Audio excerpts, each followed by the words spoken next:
सनाधवी परीक्षित ने कहा, प्रभु आप मेरे यहाँ पधारे हैं, मैं आपके चरणों में प्रणाम करता हूँ। अब आपसे मेरी प्रार्थना है, आप मुझे बताइए, म्रियमाणस्य सर्वथा, जो मरने वाला पुरुष है उसे क्या करना चाहिए? एक तो है कि जिसे मरना है, और एक वो है जो पल पल मर रहा है। हम लोग मरने वाले तो हैं ही, लेकिन पल पल मर भी रहे हैं। जरा से कोई बात हो जाए तो मंदिर से कितने चोटिल हो जाता है। इसका मतलब पल पल मरना। मरना सबको है, पर डॉक्टर कहते ना तुमको इतनी बड़ी बीमारी हो गई, तो फिर आदमी मरता नहीं, फिर पल पल मरता है। म्रियमाणस्य सर्वथा, जो मरने वाला पुरुष है उसे क्या करना चाहिए? देखो, मरना सबको है, पर मरने मरने का अंतर है। मरने से सब जग डरा, पर मेरे मन आनंद, कब मरी है कब भेटिए पूरन परमानंद, पूरन परमानंद। मरने से सब जग डरा, पर मेरे मन आनंद, कब मरिए कब भेटिए पूरन परमानंद। मरना सबको है, पर कोई कोई अपनी मृत्यु को सुधार लेता है। अंतकाले च मामेव स्मरन् मुक्त्वा कलेवरम, कोई कोई अपनी मृत्यु को सुंदर बना लेता है। परीक्षित ने कहा, मरना है प्रभु, 7 दिन में ही मरना है, पर हम अपनी मृत्यु को कैसे सुंदर बनाएं? तो यहां सुखदेव जी ने भागवत में 2 स्कंद से बोलना शुरू किया है। और सुखदेव जी ने कोई भगवान की स्तुति नहीं गाई, सीधे प्रश्न का उत्तर दे रहे हैं, इसलिए परमहंस है ये। एक तो आपने देखा होगा, हम लोग कथा शुरू करते तो पहले 10 मिनट आराधना करते हैं, मंगलाचरण करते हैं, तब कथा शुरू होती है। सुखदेव जी ने कोई मंगलाचरण नहीं किया, सीधे कथा चालू। इसका मतलब परमहंस है ना वो। तो सुखदेव जी का जो पहला श्लोक है भागवत में 2 स्कंद में, वरीयानि सदे प्रश्न कृतो लोक हितम नृप, आत्मवित् सम्मतः पुंसाम श्रोतव्य दिशुय पर।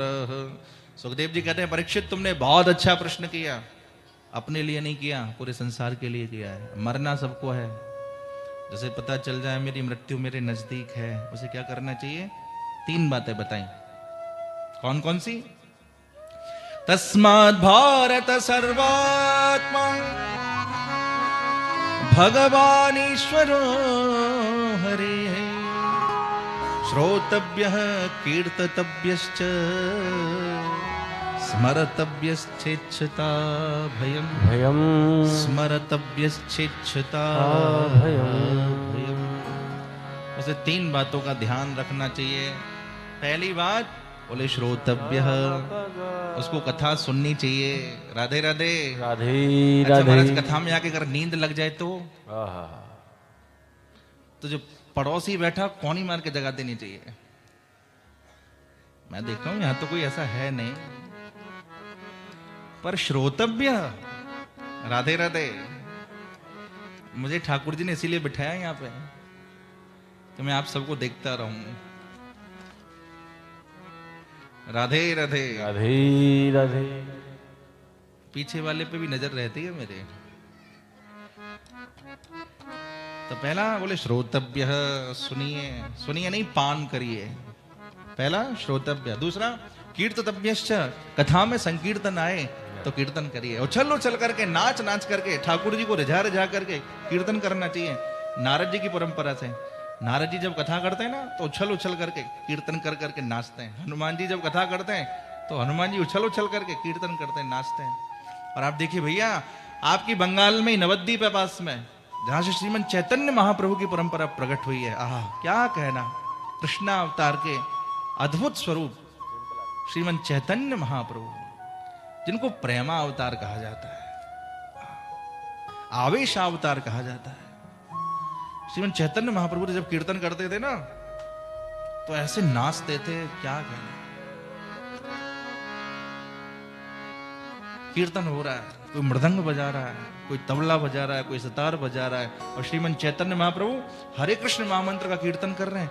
तो उस समय स्थिति क्या होती थी कि जितने भी जंगल में शेर, चीता, हाथी, भालू, ये जितने भी जंगली जानवर हैं, और जब श्रीमन चैतन्य महाप्रभु कीर्तन करते तो सारे के सारे नाचते। सोचिए कीर्तन का असर कहां तक जाता है। इसलिए उच्चैर भाषा तु नाम संकीर्तनम, कीर्तन जब आए तो उच्च स्वर में कीर्तन करना चाहिए, मुक्त कंठ होकर के, दबे स्वर में नहीं। बहुत सारे लोग कीर्तन आता है तो मुंह भी नहीं खोलते, सामने रसगुल्ला आ जाए तो एक ही बार में।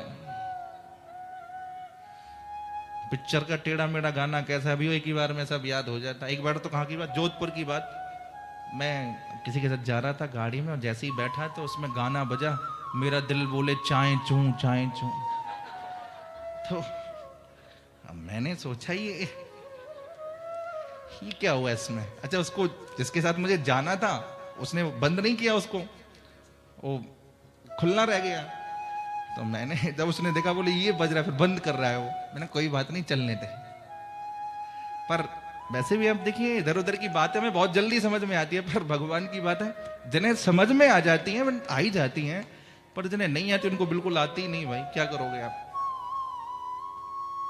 तो श्रोतव्य, पहले कथा सुनिए। कीर्तव्यश्च, सुखदेव जी कहते कीर्तन करिए। और स्मर्तव्य, समय मिले तो स्मरण करिए, थोड़ी देर बैठ करके चिंतन करिए कि आज हमने ये सुना है, समझ में नहीं आ रहा है तो सब मिलकर के चर्चा करिए कि आज कथा में ये प्रसंग आया था।